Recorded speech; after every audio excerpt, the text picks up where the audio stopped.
మహాకవి కాళిదాసు, అసత్య హరిశ్చంద్రుడు, నన్నయ్య, తిక్కన, అల్లసాని పెద్దన్న గారి గురువు గారైన సరస్వతీపుత్రుడు శ్రీ రాచమల్లు గారికి కొన్ని విషయాలు వివరణ ఇస్తున్నా.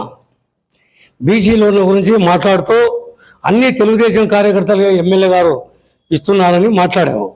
వెంటనే స్పందించిన వరదారెడ్డి పెద్ద ఆయన బ్యాంకు మేనేజర్లకు చెప్పి, అయ్యా కరెక్ట్గా ఉన్న వాళ్ళకి ఇవ్వమని ప్రెస్ మీట్లో కూడా చెప్పినాడు. బ్యాంకు మేనేజర్లు కూడా లెటర్ పెట్టినాడు, ఎవరైతే అన్ని కరెక్ట్ ఉంటే వాళ్ళకి ఇవ్వమని. ఇది మీకు తెలియదా? నెంబర్ 1, జగనన్న కాలనీ భూముల గురించి ఎమ్మెల్యే గారు అసెంబ్లీలో 700 కోట్ల అవినీతి గురించి మాట్లాడిన దాని గురించి సుమారు గంట సేపు వివరణ ఇచ్చావు. దానిపైన అధికారులు రాచమల్లు గారు మచ్చలేని మహారాజుగా తేల్చారని నువ్వే చెబుతున్నావు. మరి నిన్ను జైలుకు పంపడానికి పెద్ద ఆయన ప్రయత్నిస్తున్నాడని ఎందుకు భయపడుతున్నావు? నెంబర్ 2, గత ప్రభుత్వంలో ప్రొద్దుటూరులో అధర్మ పాలన 4 పాదాల్లో జరిగిందని ప్రజలందరికీ తెలుసు. నీవు అప్పుల్లో కూరుకుపోయావని, తినడానికి బియ్యం లేక సోరు బియ్యము ఎర్రగడ్డ కారం తింటున్నామని ప్రొద్దుటూరు ప్రజలందరూ అనుకుంటున్నారు. నీకు ఎక్కడా 1 సెంటు స్థలము లేదు, నీ దగ్గర 100 కోట్ల డబ్బు ఉంది, ఎకరాల భూమి ఉంది. కానీ నువ్వు ఏమీ లేదని నటించకపోతే వైఎస్ఆర్ పార్టీ కింది స్థాయి నాయకులు నిన్ను కాకులు పొడిచినట్టు పొడుస్తారని భయపడి నీవు నటిస్తున్నావని ప్రొద్దుటూరు ప్రజలు అనుకుంటున్నారు. అది నేను చెప్పింది కాదు. పెద్ద ఆయన ఎమ్మెల్యే గారి గురించి బుద్ధి మన్నగిచ్చిందని, అబద్ధాల నాలుగని విమర్శిస్తున్నావు. నీకు పదవి పోవడం వలన, పవర్ పోవడం వలన నీకు చిన్న మీదడు చిట్టి ఏమి మాట్లాడుతున్నావో నీకే అర్థం కావడం లేదు. మాజీ ఎమ్మెల్యే గారికి నా చివరి కోరిక, మీరు కాణిపాకం దగ్గరికి వెళ్ళి వైఎస్ఆర్ ప్రభుత్వంలో నేను ఎలాంటి అక్రమాలకు అవినీతి పాల్పడలేదని, ఎలాంటి ఆస్తులు సంపాదించలేదని నీవు తడిపట్టతో ప్రమాణం చేస్తే అప్పుడు నిన్ను ప్రొద్దుటూరు ప్రజలు, నియోజక ప్రజలు అర్చిస్తారు, సంపూర్ణంగా నమ్ముతారు. ఎందుకంటే గతంలో అందరి దేవుళ్ళగా నువ్వు ప్రమాణం చేశావు, కానీ ప్రజలు నమ్మలేదు. కాణిపాక వినాయకుడి మీద ప్రమాణం చేస్తే సర్వనాశనం అయిపోతారని పెద్దలు చెబుతున్నారు. గతంలో బీసీలను నువ్వు పక్కన ఎప్పుడైనా కూర్చోబెట్టుకున్నావా? ఇప్పుడు నీకు బీసీలు, ఎస్సీలు, మైనార్టీలు గుర్తు వచ్చి నీ పక్కన కూర్చోబెట్టుకుంటున్నావు. అన్నదానం నేను బతికినంతకాలం అన్నదానం చేస్తామని ఆ రోజు వాగ్దానం చేశావు. ఓడిపోతానే దాని గురించి నువ్వు ఉలుకులేదు, పలుకులేదు. ఇప్పుడు సూపర్ 6 గురించి నువ్వు మాట్లాడే హక్కే లేదు. దయచేసి పెద్ద ఆయన గురించి మాట్లాడేటప్పుడు ఇప్పటికైనా జాగ్రత్తగా మాట్లాడమని నేను కోరుతున్నా. నువ్వు నేను చెప్పేది కాదండి. రాజకీయం అంటే ప్రజల కోసం చేయలేవాలా, సేవ చేసి మన్నలు పొందాలా. కానీ క్రికెట్ మట్కా వారిని కాదు మనం దగ్గర తీయాల్సిందే. వారు గతంలో వైసీపీలో ఉండే కొంతమంది కౌన్సిలర్లు మట్కా క్రికెట్ బెట్టింగ్ చేసేవారు. వారు తిరిగి ప్రభుత్వం తెలుగుదేశం పార్టీ ఉందనే ఉద్దేశంతో, మన యొక్క కార్యకలాపాలు బాగా జరుగుతాయనే ఉద్దేశంతో తెలుగుదేశంలో చేరడం. ఇటీవల ఒక మా కౌన్సిలర్ భర్త అయిన క్రికెట్ బుక్కి రెడ్ హ్యాండెడ్గా జమ్మలమడుగు పోలీసులకు దొరకడం, 5,60,000 రూపాయలు కేసు నమోదు కూడా చేయడం జరిగింది. ఆ కేసులో నంద్యాల వరదరారెడ్డి గారు సహాయం చేయలేరని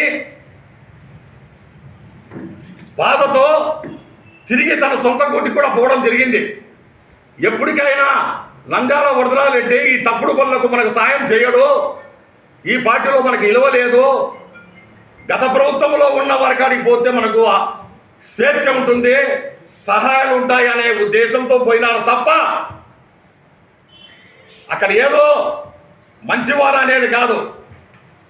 మరీ ముఖ్యంగా రాచమల్ల శివప్రసాద్ గారు ఒక మాట అంటున్నారు, పరాయి ఇంటిలో పరవానం కంటే సొంత ఇంటిలో గంజి మేలన్నాడు. నువ్వు చెప్పింది 100% కరెక్ట్. రాచమల్ల శివప్రసాద్ గారు ధన్యవాదాలు. ఇది చెప్పింది వాస్తవం. ఇదే పదము సంఘ సేవకర్త గురజాడ అప్పారావు గారు చెప్పారు. అప్పారావు గారు ఇదే పదం, అదే పదం మీరు వ్యాఖ్యానించడం కాబట్టి నేను కూడా మీరు అభినందిస్తున్నా. ఈడ నీతి ఉంది వరదారెడ్డి కాడ, ఆడ అవినీతి ఉంది కాబట్టి నీ దగ్గరకు వచ్చారే తప్ప మరొకటి కాదు. ఇప్పటికైనా గుర్తు పెట్టుకోండి, పొద్దుటూరు నంద్యాల వరదరారెడ్డి గారు ఏ రోజు కూడా అసాంఘిక కార్యక్రమాలకు సహాయం చేయడు. ఈ పార్టీ తెలుగుదేశం పార్టీ ఇది ఒక క్రమశిక్షణ పార్టీ. ఎంతటి వారైనా తెలుగుదేశంలో కొన్ని ఏళ్ల నుంచి కార్యకర్తలు ఉన్నా, పక్క నుంచి వచ్చి పార్టీలో ఉన్నవారైనా తప్పు చేసేవాళ్ళు రక్షించారు. ఇటువంటి వాళ్ళు పార్టీ ఒప్పుకోదు. మరీ ముఖ్యంగా నంద్యాల వరదరాడికి ఇటువంటి వాళ్ళకు దగ్గర తీయడం అనే ఉద్దేశం ఇది ప్రజలందరికీ గ్రహిస్తారు. ఇది తెలుసు. నంద్యాల వరదరాడి గారు ఒకరే చెప్తున్నారు, నా జీవితము నా ఒంటిలో ప్రాణం ఉన్నంత వరకు క్రికెట్ మట్కా అసాంఘిక కార్యక్రమాల పైన నేను సహాయ సహకారం ఇవ్వను, నేను చచ్చిపోయినా పర్వాలేదే కానీ అవినీతి చెయ్యనియను అనేది ఆయన యొక్క ముఖ్య ఉద్దేశం. నేను ఇప్పటికైనా చెప్తున్నా మాజీ ఎమ్మెల్యే రాజమల్ల సుప్రసాద్ రెడ్డి గారికి, అవినీతి గురించి మీరు పదే పదే ప్రజల మీద బురద చల్లుతున్నారు. మీరు మాట్లాడేది అసత్యం. పొద్దుటలో ప్రజలు తీర్పిచ్చినారు, నీతి నిజాయితీ కోసం తీర్పిచ్చి నిజాయితీ పరులు నంద్యాల వరదరాడిని గెలిపించినారు, అవినీతి పరులు ఓడిపించినారు. ఇది ప్రజల తీర్పు. ఈ తీర్పుకు మనం కట్టుబడి ఉండాలి తప్ప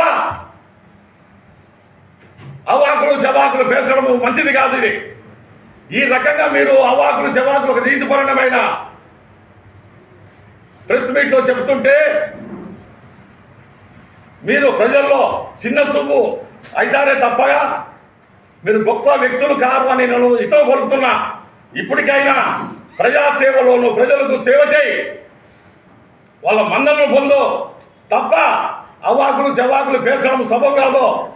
ఈ పార్టీ ముఖ్య ఉద్దేశం తెలుగుదేశం క్రమశిక్షణ, కార్యకర్తలకు సహాయం చేయడము, పేద ప్రజలకు అన్ని విధాలుగా సంక్షేమం అయితేమి అన్ని విధాలుగా ఆదుకోవడము చేసేది తప్ప క్రమశిక్షణ ఉల్లంఘించే వాళ్ళకు ఈ పార్టీ సహించదు. ఇప్పటికైనా గుర్తుపెట్టుకోండి, ఎవరైనా రాజకీయంలో వచ్చేవాళ్ళు ప్రజలు సేవ చేయలే తప్ప క్రికెట్ మట్కా మేము చేసుకుంటామంటే పొద్దుటూరులో నంద్యాల వరదరాడి గారు ఒప్పుకోరు. ఇది సత్యం. కావున ఈ ప్రెస్ మీట్ మీ అందరికీ తెలియజేస్తున్నా, సెలవు తీసుకుంటున్నా.